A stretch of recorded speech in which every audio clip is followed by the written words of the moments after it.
अस्सलाम वालेकुम स्टूडेंट, कैसे हैं आप? उम्मीद करता हूँ खैरियत से होंगे। इस वीडियो में हम बात करने वाले हैं एक्सरसाइज 6.2 की। तो देखिए हमारे पास सबसे पहले क्वेश्चन जो आ रहा है उसमें क्या लिखा हुआ है, right the following statement symbolically. हमने क्या करना है, स्टेटमेंट्स को सिंबॉलिकली लिखना है, यानी कि इंग्लिश में आपको वर्ड्स में लिखा हुआ मिल रहा है, आपने क्या करना है इसे जो है ना मैथ की फॉर्म में लिखना है। तो उसने लिखा the sum of numbers n and 6 is 20।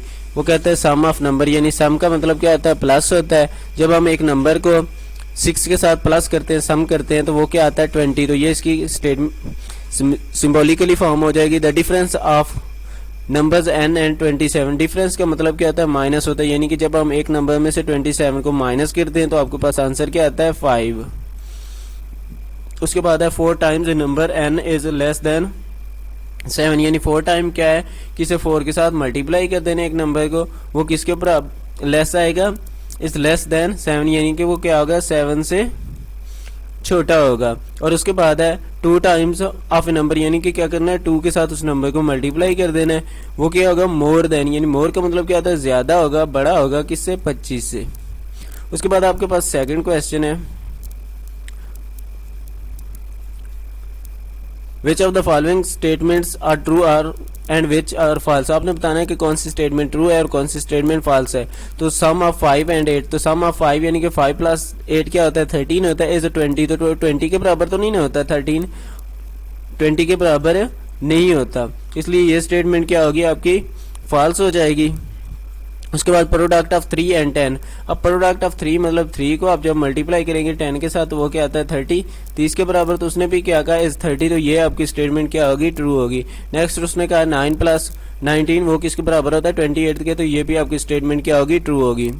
उसके बाद 6 plus 8 minus 2 is equal to 0, यानी 6 प्लस, यहाँ पर इन्हें सॉल्व करेंगे 6 आ जाएगा, इन दोनों को ऐड करेंगे क्या आ जाएगा 12, कभी 0 के बराबर नहीं होता, तो ये स्टेटमेंट आपकी क्या होगी फॉल्स होगी। उसके बाद आपके पास नेक्स्ट स्टेटमेंट आ रही है जिसमें वो क्या कह रहा है कि जो है ना आपके पास 7 और 8 प्लस 3 ग्रेटर देन 16। तो सबसे पहले इसे थोड़ा सा सॉल्व कर लेते हैं, एलसीएम लेंगे तो यहाँ पर 8 आ जाएगा, 7 प्लस 3 8 आर 24 ग्रेटर देन 16। अब इन्हें ऐड करें तो 31 डिविजिबल बाई 8 ग्रेटर देन 16। यहाँ पर ये 8 जब दूसरी साइड पर जाकर मल्टीप्लाई होगा तो आपके पास क्या आ जाएगा 128। तो 128 बड़ा होता है, 31 क्या है छोटा है, तो इसलिए ये स्टेटमेंट क्या होगी फॉल्स होगी। उसके बाद क्वेश्चन नंबर 3 है, right the value of unknown. यहाँ पर आपको जो बॉक्स दिए गए हैं वो क्या है अननोन है, आपने क्या करना है उनकी वैल्यू लिखनी है। वे सेटिस्फाई द फॉलोइंग स्टेटमेंट, जो इन स्टेटमेंट्स को क्या करे ट्रू करे।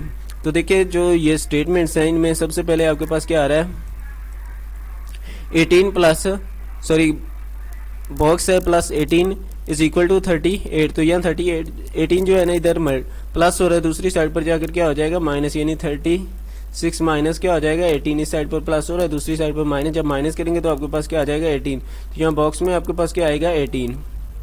उसके बाद है 3:5 प्रोपोर्शनल, बॉक्स है रेशियो 10 है। तो आपने रेशियो के मतलब जो है ना चैप्टर 4 में किया था, क्या करते थे मीन को मीन के साथ, ये आपका मीन, और एक्सट्रीम को एक्सट्रीम के साथ। एक्सट्रीम आपका क्या है 3 मल्टीप्लाई 10, यानी कि 3 को आप 10 के साथ मल्टीप्लाई करेंगे तो वो क्या आ जाएगा 30, वो किसके इक्वल होता है, यहाँ पर आपके पास क्या आ रहा है 5 मल्टीप्लाई बॉक्स। तो ये जो है ना 5 इधर मल्टीप्लाई हो रहा है, दूसरी साइड पर जाकर क्या हो जाएगा डिवाइड हो जाएगा, यहाँ बॉक्स आ जाएगा। तो 5 6 आर 30, तो यहाँ पर क्या आ जाएगा अगर 6 आपके पास आ जाए तो ये स्टेटमेंट क्या हो जाएगी ट्रू हो जाएगी। उसके बाद है 20% ऑफ 2000। तो 20% ये भी आपने क्वेश्चन जो एक्सरसाइज चैप्टर 4 की एक्सरसाइज थी उसमें आपने किया था ऑफ 2000। तो यहाँ पर क्या करेंगे 20% परसेंटेज को ख़त्म करके नीचे 100 मल्टीप्लाई 2000, ये 20 से आपकी 20 कैंसिल हो जाएंगी, 20 को 20 के साथ मल्टीप्लाई करेंगे तो आपके पास क्या आ जाएगा 400। नेक्स्ट आपके पास देखें तो आ रही हैं कुछ फ्रैक्शंस। तो ये जो है ना आप देखें आपके पास क्या है 2/5 plus box is equal to 1/10। अब ये जो है ना 10 इधर इक्वल की इस साइड पर है और ये 2/5 प्लस बॉक्स दूसरी साइड पर है। हम क्या करेंगे ये बॉक्स इसी साइड पर रहने देंगे, ये इधर प्लस हो रहा है दूसरी साइड पर आकर क्या हो जाएगा -2/5 एलसीएम लेंगे तो आपके पास क्या आ जाएगा 10, यहाँ पर 1 माइनस क्या आ जाएगा आपके पास 4, क्या आ जाएगा -3/10, यानी कि इस बॉक्स में क्या आएगा -3/10। यहाँ पर प्लस का नहीं आएगा बल्कि क्या आएगा माइनस का। आपकी बुक पर जो आंसर है उसमें दिया गया है प्लस का, लेकिन प्लस का नहीं आएगा बल्कि माइनस का। और उसके बाद जो है ना देखिए आपके पास जो आ रहा है 7/11 प्लस 1/22, तो इसका भी वैसे ही एलसीएम लेना है।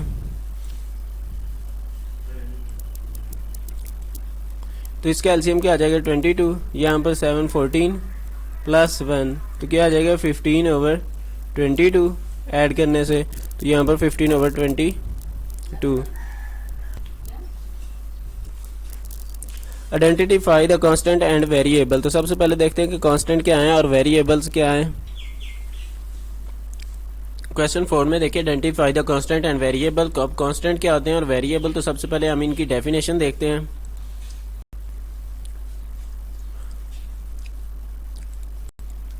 जी तो वेरिएबल इज अ सिंबॉलिक और लेटर। क्या कहता है वेरिएबल क्या होता है, एक सिंबॉलिक होता है या लेटर होता है ऑफ अल्फाबेट्स, यानी कि इंग्लिश का कोई भी अल्फाबेट होगा that represent a quantity the value of which is not known.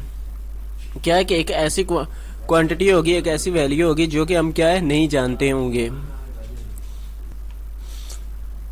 और कांस्टेंट क्या है, constant is a quantity whose values remain unchange, जिसकी वैल्यू क्या होती है चेंज नहीं होती यानी कि फिक्स होती है। तो अभी हम क्वेश्चन करेंगे तो उसमें आपको पता चल जाएगा कि वेरिएबल क्या है और कांस्टेंट क्या है। अब देखो n है तो n की हमें वैल्यू का नहीं पता, इसकी वैल्यू कुछ भी हो सकती है, 1 हो सकती है, 2 हो सकती है, 10 5 7 हो सकती है। और 9 है तो उसकी हमें पक्का पता है कि ये क्या है 9 है, ये चेंज नहीं होगी। इस तरह से 7 यहाँ पर फिर आपका वेरिएबल क्या है, और पहले में n और कांस्टेंट वो क्या है 9। और दूसरे में देखें तो आपके पास जो जिनकी वैल्यूज फिक्स है जैसे कि 7 है, 2 है, 9 है, ये आपका क्या होगा कांस्टेंट हो जाएगी। इसमें क्या क्या 7 2 और 9, और इसमें वेरिएबल क्या आपका पास आ जाएगा खाली p। उसके बाद देखिए आपके पास है 1/3, तो 1/3 आपके पास क्या है कांस्टेंट है, इसकी वैल्यू क्या है चेंज नहीं होगी। और एक्स वाई क्या है आपके पास दो वेरिएबल्स, एक्स वाई वेरिएबल और ये कांस्टेंट। उसी तरह से 7 क्या है आपके पास कांस्टेंट, 4 भी कांस्टेंट और 9 भी कांस्टेंट है। आई आपके पास क्या है वेरिएबल, यहाँ पर m और n क्या है वेरिएबल है, और 8 क्या है कांस्टेंट। 9 और 37 ये दोनों क्या है कांस्टेंट है, x और y ये जो है ना आपके वेरिएबल्स हैं।